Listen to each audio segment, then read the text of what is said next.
how to connect DJI Mic Mini to Android device. Now we're going to learn how we can connect this to our Android smartphone right here.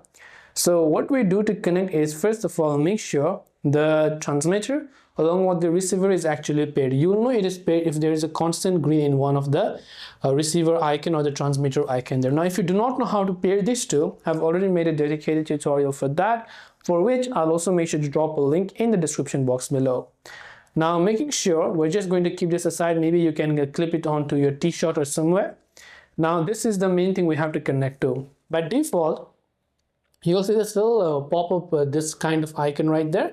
You simply have to hold it to remove it. This one, do not lose this one, it's quite small, so you might tend to lose it. And you just have to push the Type-C one right onto here like this.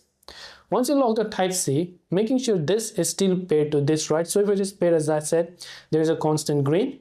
You just have to simply take out a phone which supports Type-C. Now this is not only for Android but also for iPhone, by the way. So you just go ahead and then plug it in. When it is plugged in, you can see this, and now you can go ahead and then begin recording on your smartphone right by using that particular transmitter. So I hope this video helped you, and if you have any questions, feel free to leave them down below. As always, thanks for watching till the very end, and see you soon in the next video.